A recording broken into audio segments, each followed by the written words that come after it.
உமக்கு மேல் ஒருவரும் இல்லையே, எல்லோருக்கும் மேலாக உயர்ந்தவர், உமக்கு மேல் ஒருவரும் இல்லையே. அல்லேலூயா அல்லேலூயா அல்லேலூயா ஆமென். அல்லேலூயா அல்லேலூயா அல்லேலூயா ஆமென். இருக்கிறோம். நீங்கள் உங்கள் வீடுகளிலிருந்து இங்கே வந்திருக்கிறீர்கள். உங்களுடைய மனமும் இங்கே கர்த்தருடைய சமூகத்தில் இருக்கிறது. அது நல்லது. உணர்வுள்ள இருதயத்தை பற்றி பார்த்து கொண்டிருக்கிறோம். உணர்வுள்ள இருதயம் அவசியம். அதை பற்றி பார்க்கலாம். இன்றைக்கி கீபோர்டில் நின்னது யார் பார்த்தீங்களா? அகிலன் இன்னைக்கு இங்கே வர முடியல. அதனால் நமக்கு இன்னும் ஒரு ஆள் சபைக்குள்ளே இந்த வாசிக்கிறதுக்கு வந்திருக்கிறார். அவர் கைதட்டிடலாமா? எங்கேயா இருக்கீங்க? முடிச்சு நின்னியா? இதான் பார்த்தேன். கர்த்தருக்கு ஸ்தோத்திரம். நம்ம தயா எங்கெங்க காண எங்கிட்ட போயிட்டாரு. நல்ல இருதயம் உள்ள ஒரு மனுஷன். எதை செஞ்சாலும் கர்த்தருக்காக செய்வேன்னு மனதார செய்கிற ஆள். நான் இன்றைக்கி சொல்கிறேன், நான் கொஞ்ச நாள் கழித்து வர பாருங்கள், ஒரு 10 வருஷம் கழித்து பாருங்கள். 10 வருஷம் ஆகாது, அதுக்கு முன்னாடியே ஏன்னா 12 வருஷத்தில் இயேசுநாதர் வர்றாருங்கிறோம்.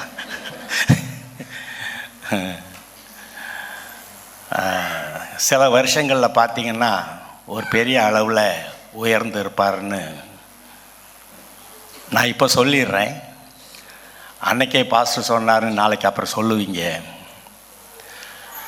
உணர்வுள்ள தேவனுடைய வார்த்தையை கேட்டு மனதில் வைத்து கொள்ளுகிற, அதை உணர்ந்து அதன்படி செயல்படுகிற ஒரு மனுஷனை நீங்கள் பார்த்தீங்கன்னா நிச்சயமாக ஆசீர்வதிக்கப்பட்டு உயர்ந்துருவான்னு நீங்கள் சொல்லலாம். இன்றைக்கும் இங்கே இருக்கிற உங்கள் எல்லாருக்குள்ளும் தேவனுடைய பிரசன்னத்தை உணர்கிற இருதயத்தை உண்டாக்குவதற்காக நான் பிரயாசப்பட்டு கொண்டிருக்கிறேன்.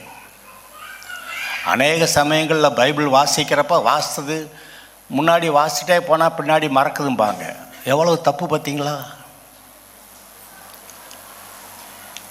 சிலர் ஸ்கூலில் சொல்லி கொடுத்ததை கூட 15-20 வருஷம் கழித்து ஆமாம் ஸ்கூலில் சொல்லி கொடுத்தாங்கன்னு சொல்லிடுவாங்க. ஆனால் காலேஜில் போகிறப்ப இந்த செமஸ்டர் சிஸ்டம்னு வந்துச்சு. முந்தின செமஸ்டர் படித்து பரீட்சை எழுதிட்டு அடுத்த செமஸ்டரில் மறந்துடுவாங்க. ஆனால் நாங்கள் படிக்கிறப்பெல்லாம் 3 வருஷமும் டிகிரி படிக்கிறப்போ 3 வருஷமும் படித்ததை கடைசியில் 3ஆவது வருஷம்தான் பரீட்சை எழுதணும். அது ஞாபகம் இருக்கணும். நமக்கு கர்த்தரை பற்றி சகலமும் வசனங்கள் ஞாபகம் இருக்கணும். இங்கிட்டு படிச்சுட்டு போய் அங்கிட்ட மறக்கக்கூடாது. அது எப்படி வருகிறது? உணர்வுள்ள இருதயம்.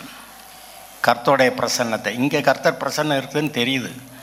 அது நான் வழக்கமாக என்ன செய்வேன், சர்ச்சை ஆரம்பிக்கிறப்ப ஏதோ 2 அல்லது 3 பேர் எங்கே இருக்கிறார்களோ அங்கே அவர்களை மத்தியிலே இருக்கேன்னு சொல்லியிருக்கிறாரு, அதனால் அங்கே இருக்கிறாரு நினச்சி பார்த்தீங்களான்னு கேட்பேன் நான். ஏன்னா எங்கேருந்து வந்து இன்னும் அந்த கர்த்தருடைய பிரசன்னத்துக்குள்ளே மனசு வரமாட்டேங்குது. வர வைக்கிறதுக்காக நான் பேசுவேன். ஆனால் நீங்கள் எங்கே போனாலும் எங்கே இருந்தாலும் கர்த்தர் உங்களோட இருக்கிறாருங்கிற உணர்வு உங்களுக்கு தேவை. தப்பே பண்ண மாட்டீங்க, பாவம் இல்லை, தப்பே பண்ண மாட்டீங்க. ஏன்னா அந்த இருதயம் உங்களை சரியாக நடத்தும். நீங்கள் எங்கேயோ போனால் கூட வர்றாரு, வீட்டிலும் வெளியிலையும் போகையும் வருகையிலும் ஆசீர்வதிப்பேனாரு. மாப்பி செய்கிற தொட்டியும் கிச்சன் ஆசீர்வாதமாக இருக்குன்றாரு, சாப்பாடு ஆசீர்வாதமாக இருக்குன்றாரு. அவன் எதையோ சாப்பிட்டு கெட்டு நாசமான இன்னைக்கு கர்த்தர் உங்களுக்கு ஆசீர்வதிக்கப்பட்ட சாப்பாடு கொடுக்குறாரா?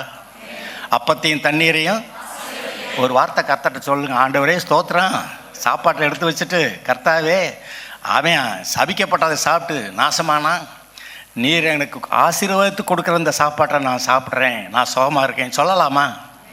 சொல்லலாம். சொல்லுவீங்களா? சாப்பிட்றப்ப ஞாபகம் வருமா?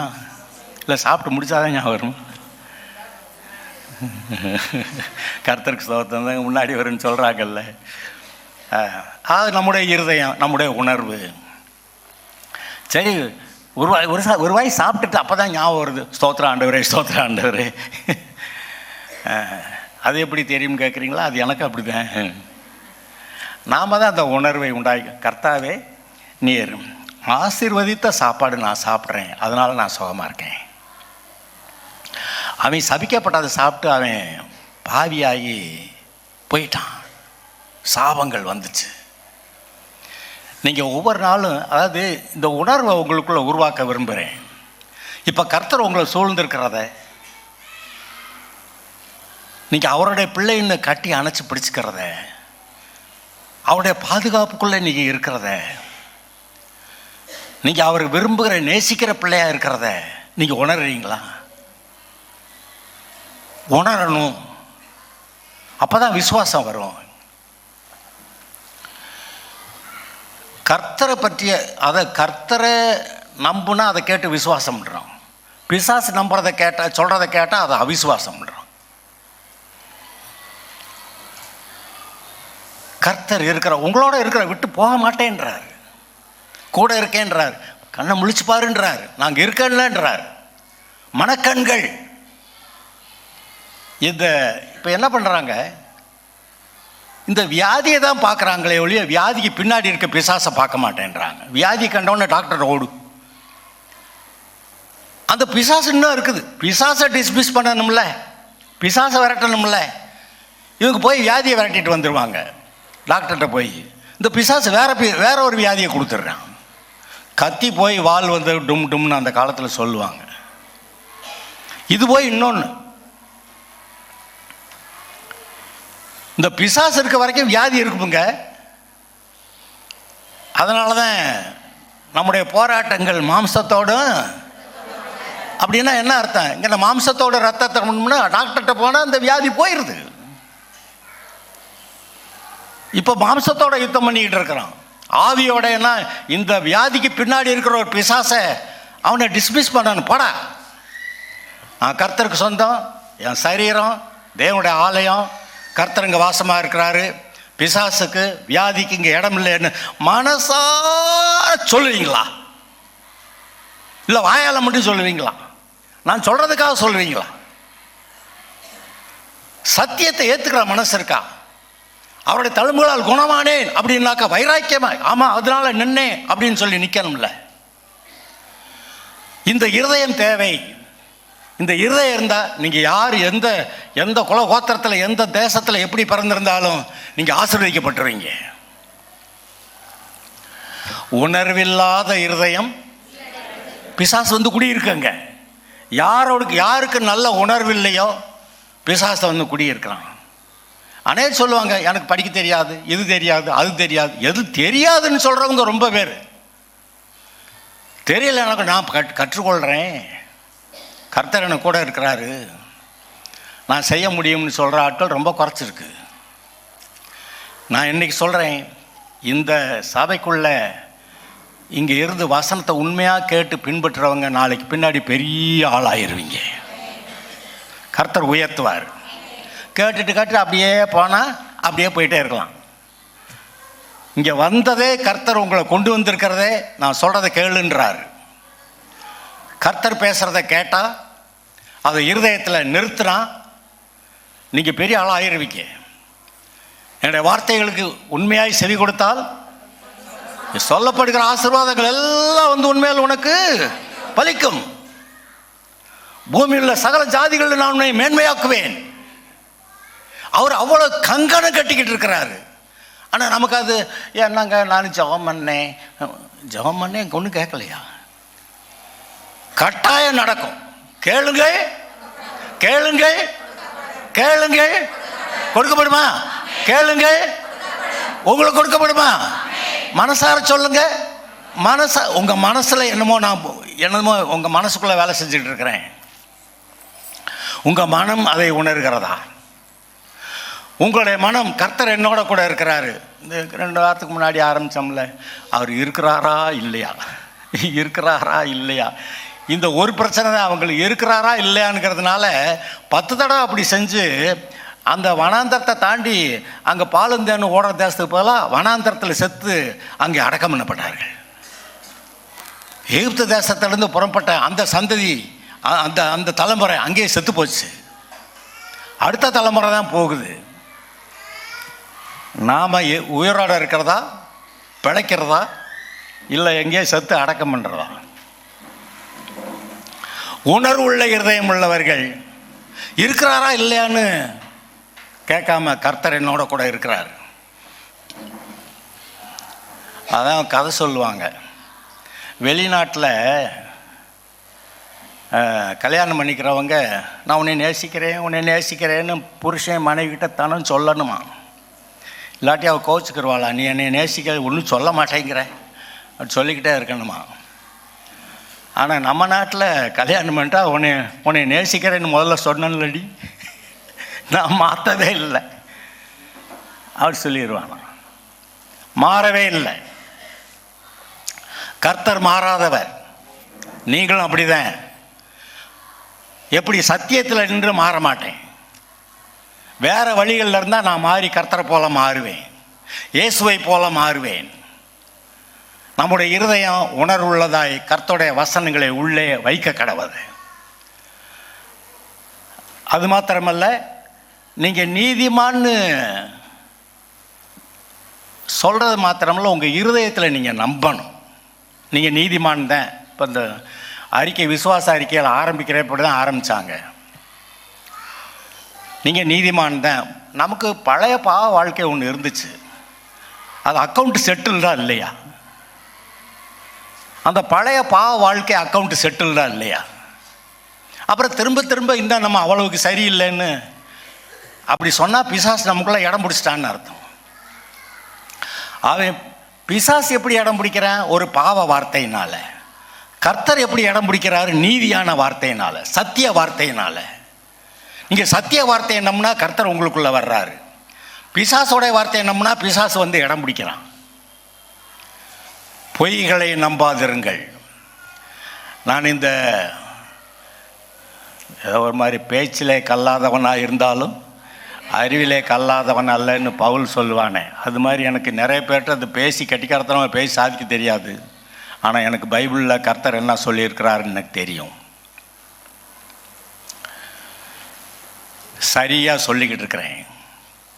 இந்த வசனத்தை கேட்டு மனசில் கர்த்தருடைய வாக்குத்தத்த வசனங்களை மாத்திரம் பிடித்து கொள்ளுங்கள். பிசாசு சொல்கிற பொய்கள் வேண்டாம், அந்த பொய்களை அகற்றுங்கள். கிறிஸ்தவ உலகத்தில் இந்த கிறிஸ்தவர்கள் நம்புகிற பொய்கள் எனக்கு ரொம்ப ஆச்சரியமாக இருக்குது. கர்த்தர் வந்து நீ நீதிமான்னா, இல்லை இல்லை நான் பாவின்றான். நீ என்னுடைய சாயல், என்னுடைய ரூபம், என்னுடைய சுபாவத்தோட என்னுடைய பிள்ளையா தேவர்களா ஒரு ஆளாக உன்னை உண்டாக்கியிருக்கேன் அப்படின்னா, இல்லை நான் பாவிதான்றான், ஒன்றுமில்ல தூசி குப்பைன்றான். இதாக கிறிஸ்தவ உலகமாக இருக்குது. கேவலம் இல்லையா? உள்ளதை உள்ளதுன்னு இல்லதை இல்லதுன்னு சொல்லக்கூடாதா? அப்படிதானே கர்த்தர் கேட்குறாரு. உள்ளதை உள்ளதுன்னு சொல்லு, இல்லதை இல்லதுன்னு சொல்லு. மிஞ்சினது பிசாசினால் உண்டாயிருக்கும். அதே கேட்குற. உங்களுடைய இருதயம் கர்த்தருக்கு இடம் கொடுக்குதா, பிசாசுக்கு இடம் கொடுக்குதா? உங்களுடைய இருதயம் சத்தியத்துக்கு இடம் கொடுக்குதா, பொய்களுக்கு இடம் கொடுக்குதா? காலகாலமாக சொல்லி சொல்லி நம்ப வச்சுவிட்டேன். ஆனால் இப்போ மாறணும். நமக்குள்ள இருக்க பொய்களை வெளியே எடுத்து போட்டுட்டு கர்த்தருடைய சத்தியத்தை உள்ள வைக்கணும்.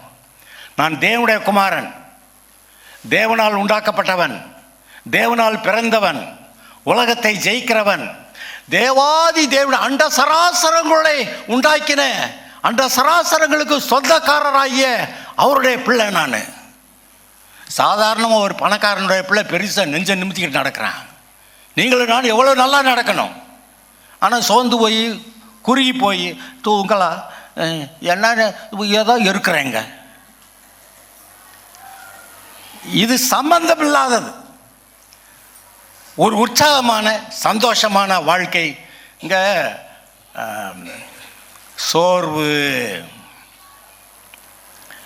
வாழ்க்கையில் மனசில் சோர்வு ஏன் வருது? விளங்க மாட்டோம், உருப்பட மாட்டோம், என்கிட்ட ஒன்றும் இல்லைங்க, அந்த நினப்பு தான் டிப்ரெஷன்னு சொல்கிறாங்க. டிப்ரெஷன் எங்கே வருது ஆரம்பிக்கிறான்னு சொல்கிறேன் நான். ஏதோ ஒரு தாழ்வு மனப்பான்மையில் அது அம்புட்டு போய் தேவாதி தேவனுடைய பிள்ளையா அல்லது ஒன்றும் இல்லையா? தேவனுடைய பிள்ளையா அல்லது பிசாசு பிள்ளையா? தேவனுடைய பிள்ளைன்னு அவர் சொன்னால் நான் இல்லைங்க, நான் ஒன்றும் இல்லை. அப்போ இதுவோ ஒன்றும் இல்லைன்னு, நான் பாவின்னு, எனக்கு அவ என்ன விளங்காதுன்னு இப்படி ஏதாவது சொல்லி அவங்க தங்களை அப்படியே குறைத்து கொண்டே போகிறார்கள். அப்படியே இறங்குறாங்க, அப்படியே ஒன்றுமெல்லாம் போயிடுறாங்க. டிப்ரெஷனை மேற்கொள்றதுக்கு ஒரே வழி கர்த்தருடைய வசனத்தை உள்ளே ஏற்றுக்கொள்வது. தேவாதி தேவனுடைய பிள்ளை நான். அந்த உணர்வு வேணும். அந்த உணர்வு இருந்தால் தைரியமாக முன்னேறலாம். நீதிமான் சிங்கத்தை போல தைரியமாக இருக்கிறான். எதை கண்டு பயப்பட மாட்டான். ஞானமும் இருக்கும். ஆபத்து வர்றதை கண்டு ஒதுக்கிடுவான். ஆனால் பேதை நெடுக போய் தண்டிக்கப்படுகிறான். கர்த்தர் ஞானத்தை கொடுக்கிறார், உணர்வை கொடுக்கிறார். ஞானத்தையும் அது என்ன சொல்றது, ஞானத்தையும் உணர்வையும் கொடுக்கிற ஆவியானவர். ஞானத்தை மட்டும் இல்லை, அந்த ஞானத்தை இருதயத்தில் பிடிச்சு வச்சுக்கக்கூடிய உணர்வுள்ள இருதயத்தை கொடுக்கிறவர் இருக்கா? கொடுத்துருக்கிறாரா? சொல்லுங்க. கர்த்தர் எனக்கு ஞானத்தையும் உணர்வுள்ள இருதயத்தையும் கொடுத்திருக்கிறார். கர்த்தர் என்னோடு இருக்கிறாருன்னு நீங்கள் உங்கள் மனசு சொல்லணுங்க. சீக்கிரம் பெரிய ஆளாயிருவீங்க. கர்த்தர் உங்களை உயர்த்திடுவார். நான் ஒன்றுமில்லைன்னு சொல்ல ஒன்றுமில்லாமே ஆயிடுறாங்க.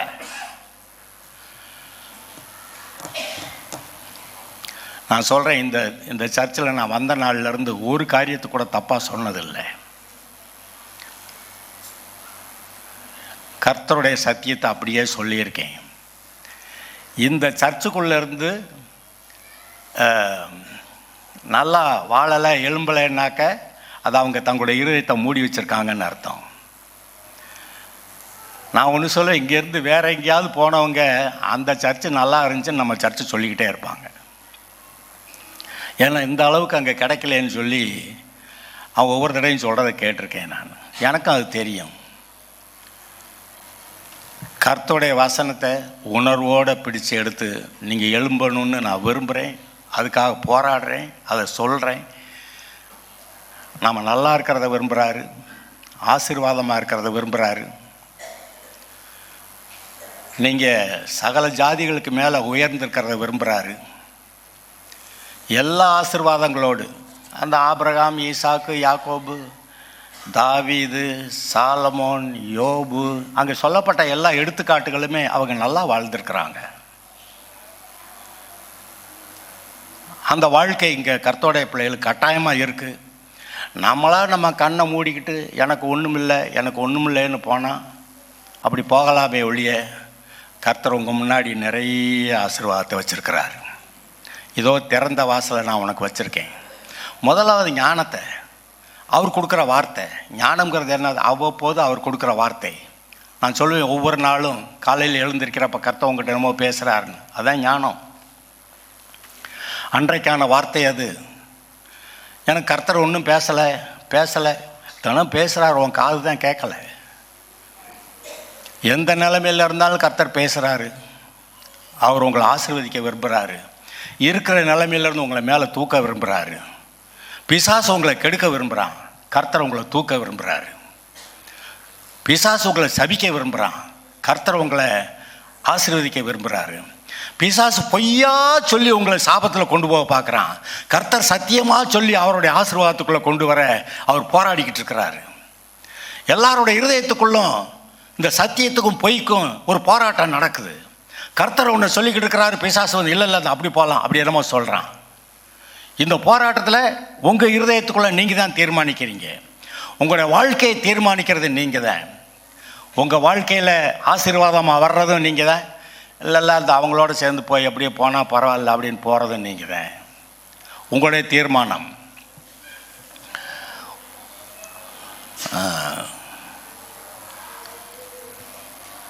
உங்களுடைய வாழ்க்கை உங்கள் கையில். உங்களுடைய இருதயத்தில் இருக்க வார்த்தை அதை வாயினால் பேசுறதில்ல. இருதயத்திலே வச்சுருந்தா அது அப்படியே உட்கார்ந்து போயிடும். இருதயத்தில் இருக்க சத்தியத்தை நீங்கள் பேசணும். கர்த்தரை உயர்த்தணும். கர்த்தர் அவர் நல்லவருங்கிறத, அவருடைய பிள்ளைங்கிறத நீங்கள் உயர்த்தி கர்த்தர் நீங்கள் பேசணும். அவர் உயர்ந்தவர், அவரை போல தெய்வம் ஒருத்தரும் இல்லை. ரட்சிக்கப்பட்ட ஜனமே உனக்கு ஒப்பான ஒருத்தரும் இல்லை. அதை உணர்ந்து பார்த்து ஒவ்வொரு நாளும் நீங்கள் எலேட்டடாக ஒரு நல்ல திறந்த மனதோடு, தெளிந்த புத்தியோடு, ஒரு உற்சாகத்தோடு நீங்கள் உங்கள் வாழ்க்கையை வாழ வைக்கலாம். சோர்ந்து போகிறதுக்கு ஒரு காரணம் கிடையாது. ஏன்னா பிசாசு அவனை நம்ம மேற்கொள்ள முடியும். அவனுக்கு வல்லமை இல்லாமல் இருக்குது. ஆனால் அவனை காட்டில் உங்களுக்குள்ளே இருக்க வல்லமை பெரியது. மோசே எகிப்து தேசத்தில் போனபோது அங்கே பார்வோனுடைய வல்லமை காண அது பயங்கரம்னு அப்படி தான் அவன் தான் சொன்னான். ஆனால் கர்த்தர் போனார். அந்த அந்த மந்திரவாதிகளுடைய மந்திரக்கோள்கள் கடைசிக்கு அவங்களுக்கே இல்லாமல் போச்சு. மோசே இடத்துல இருந்த கர்த்தருடைய வல்லமை அது பெரிதென்று விளங்கியது. இன்று உங்களுக்குள்ளே இருக்க கொடுத்தக்கூடிய கர்த்தருடைய வல்லமை பெரிதென்று நீங்கள் உணர வேண்டும். உங்களுக்கு விரோதமாய் பேசுகிற ஜனமாக இருந்தாலும் சரி, அது ஆவிகள் பிசாசுகளாக இருந்தாலும் சரி, அவைகளை மேற்கொள்ளக்கூடிய அதிகாரம் வல்லமை உங்களுக்கு உண்டு. சத்துருவின் சகல வல்லமை மேற்கொள்ள உங்களுக்கு தான் அதிகாரம் கொடுக்கப்பட்டிருக்கிறது. சத்துருவின் சகல வல்லமையும் எந்த ஜனமாக இருந்தாலும், எந்த பிசாசாக இருந்தாலும், எதிராக வருகிற எல்லாவற்றையும் மேற்கொள்ளக்கூடிய அதிகாரம் உங்களுக்கு தான் கொடுக்கப்பட்டிருக்கிறது. அதனால் நீங்கள் தான் ஆவிக்குரிய யுத்தத்தை பண்ணணும். அதனால தான் கர்த்தர் சொல்கிறாரு, மாம்சத்துக்குரியவைகள் மாம்சத்தோட போராட்டமுக்கு மாம்சத்தோடு இரத்தத்தோடும் அல்ல. ஆமாம், ஆவி மண்டலத்தை பொல்லாத ஆவிகளின் சேனைகளோடு நமக்கு. இப்போ இந்த இயற்கையில் வியாதியை மட்டும் பார்க்காம வியாதிக்கு பின்னாடி இருக்க பிசாசை பார்க்குறீங்களா? அவனை ஒழிச்சு கட்டிடுவீங்க. பிசாசு அப்பாலே போ சாத்தான்னு சொல்லிடுவீங்க. அதை நீங்கள் பார்க்கணும், ஆவி மண்டலத்தில் பார்க்கணும். நீங்கள் தான் யுத்தம் பண்ணணும். கர்த்தர் வரமாட்டார். வந்து இருக்கிறார். அவர் இங்கே இருக்கிறாரு, உங்களோட கூட இருக்கிறாரு. நீங்கள் அவருடைய வார்த்தையை சொன்னீங்கன்னா அது நடந்துடும். அப்பாலே போ சாத்தானேன்னு சொல்லுவீங்களான்னு பார்க்குறாரு. நீங்கள் தான் சொல்லணும். யோசுவா யுத்தத்துக்கு போனானா போகலையா? நான் இங்கேயே உட்காந்துக்கிறேன் ஆண்டவரே, நீரே அந்த நெடிய அவங்க ஆட்டெல்லாம் போட்டு தள்ளிடுற ஆண்டவர் அப்படி சொல்லிட்டு உட்கார்ந்துருந்தானா? அந்த ராட்சதர்கள் கூட்டம் அவங்கெல்லாம் அப்படி இருக்கிறாங்க. கோலியாத்து அப்படி இருக்கிறான். முட்டோடு தாவீது போய் அவனை போட்டு தள்ளிட்டான். நீங்கள் முட்டோண்டா தெரியலாம், உங்களுக்கு விரோதமாக இருக்க கோலியாத்துக்களை நீங்கள் தான் கொல்லணும். கொல்லுவீங்க. அதிகாரம் இருக்கிறது, வல்லமை இருக்கிறது. கல்லை விட்டு எறிங்க. கல்லை விட்டு எறியணும். தாவீது கல்லை விட்டு எறிஞ்சான், கோலியாத்து போயிட்டான். உங்களுக்கு விரோதமாக இன்றைக்கு டுடே உங்களுக்கு விரோதமாக இருக்கிற வல்லமையில நீங்கள் எதிர்த்து நில்லுங்க. பிசாசுக்கு எதிர்த்து நில்லுங்கள். ஓடி போவானா போக மாட்டானா? சொல்லுங்க. போவான், போவான், ஓடி போவான். கர்த்தர்களோடு கூட இருக்கிறார். கர்த்தருக்கு ஜெயம் கொடுக்கிறார். அல்லேலூயா. கர்த்தர் உங்களோட கூட இருக்கிறாங்க. இதை மட்டும் புரிஞ்சிட்டிங்கன்னா, இருக்கிறாரா இல்லையாங்கிற அந்த டவுட்டை போய்க்கிட்டீங்கன்னா, கர்த்தர் என்னோடு கூட இருக்கிறார் சொன்னா, இவன் யார்? இந்த பெலிஸ்தன் விருத்த சாதனம்ல இவன் யாரு? கர்த்தருடைய சேனை நிந்திக்கிறதுக்கு இவன் யாரு? அந்த ஆத்திரம். நான் தேவனுடைய பிள்ளையா இருக்க, எனக்கு விரோதமாக பேசுற யாரு இவன்? அப்படி சொல்ற ஒரு வேகம் உங்களுக்குள்ள இருக்கணும். சண்டைக்காரனோட போய் சண்டை போடுறது இல்லை. சண்டைக்காரனுக்குள்ள இருக்கிற பிசாச அப்பாலே போ சாத்தானே அப்படி சொல்லிடணும். பவுல் போய்கிட்டு இருந்த பக்கம் அங்கே ஒரு ஜோசியக்காரி ஒருத்தர் இருந்து எல்லாருக்கும் ஜோசியம் சொல்லி அவங்க பணக்காரன் ஆகிங்களாம். இவன் போய் போக மாட்டியா அப்படின்னு சொன்னோன்னு அது ஓடி போச்சான். கடைசிக்கு என்னடா ஜோசியம் சொல்லி கேட்டு நம்ம வாட்டு பணக்காரனானா இவன் போய் விரட்டி விட்டான். இவன் மேலே அவங்களுக்கெல்லாம் கோபம் வந்துருச்சான். பேய விரட்டிடுவீங்க. பிசாசை விரட்டுறதுக்கு அதிகாரம் உங்களுக்கு மட்டும்தான் இருக்குது. நீங்கள் நினைக்கலாம், இல்லை கர்த்தருக்கு அதிகாரம் இல்லையா? அந்த அதிகாரத்தெல்லாம் உங்கள்கிட்ட கொடுத்துட்டாரு. பிசாசை விரட்ட, சூழ்நிலையை மாற்ற, சபிக்கப்பட்டிருக்கிற சூழ்நிலையை மாற்ற, ஆசீர்வாதமாய் மாற்ற அதிகாரம் உங்களிடத்தில், வல்லமை உங்களுக்குள்ளே, பரிசுத்த ஆவியின் வல்லமை உங்களுக்குள்ளே இருக்கிறது. இதை நீங்கள் உணர வரைக்கும் இப்படியே இருப்பீங்க. உணர ஆரம்பித்தவொடனே படிப்படியாக நீங்கள் மேலே ஏறி வந்துடுவீங்க. உங்களை ஜெயிக்கிறவன் ஒருவனும் இல்லை. ஜீவனுள் நான் இப்போ சொல்கிறேன், அன்றைக்கி கர்த்தர் யோசுவாட்ட சொல்லிக்கிட்டு இருந்தார். நான் இன்றைக்கி சொல்கிறேன், கர்த்தர் உங்களோட கூட இருக்கிறாரு. ஜீவனுள்ள நாளெல்லாம் உங்களை எதிர்த்து இருக்க எந்த மனுஷனும் கிடையாது, எந்த பிசாசும் கிடையாது. அன்றைக்கு கர்த்தர் யோசுவாக்கு சொன்னது இப்போ நான் சொல்கிறேன். என்ன தைரியத்தையா சொல்கிறேன்? நான் கர்த்தரை நம்பி சொல்கிறேன். நான் இங்கே போனவன் வந்தவனெல்லாம் சொல்கிறத சொல்லலை. நான் பல சமயத்தில் நான் சொல்லுவேன், பவுல் பேதுரு சொன்னாருன்னு இல்லை, இயேசுவே சொன்னாருன்னு சொல்லுவேன். அது மாதிரி அவர் சொல்கிற வார்த்தை மாறாது, அவர் சொல்லும் வார்த்தை மாறாது. நான் தேவனுடைய பிள்ளையாக இருக்கிறேன், தேவனால் பிறந்திருக்கிறேன், உலகத்தை ஜெயிக்கிறேன்னு நீங்கள் சொல்லணும். சொல்லுவீங்களா? சொல்லு பார்க்கலாம். நான் தேவனுடைய பிள்ளையாக இருக்கிறேன், தேவனால் பிறந்திருக்கிறேன், உலகத்தை ஜெயிக்கிறேன், சத்துருவேன், சகல வல்லமையும் மேற்கொள்ள எனக்கு அதிகாரம் இருக்கிறது. ஆதலால் நான் மேற்கொள்ளுகிறேன், நான் ஜெயிக்கிறேன், நான் உயர்கிறேன், நான் வாழ்ந்திருப்பேன். கர்த்தருக்கு மகிமை. எல்லாத்துக்கும் ஜெபம் பண்ணலாம்.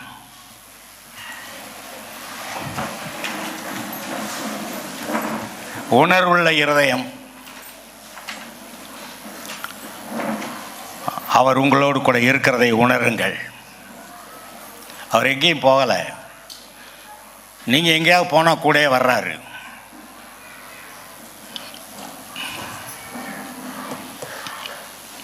இப்போ கூட இருக்கிறாரு. உங்கள் வீட்டார் எல்லாரும் கூட இருக்கிறாரு. ஏன் கூட இருக்கிறார்? மற்றவங்ககிட்ட கூட இருக்கிறாரா? இல்லை, உன் நிமித்தம் உங்கள் வீட்டார் எல்லாரோடு கூட இருக்கிறார்.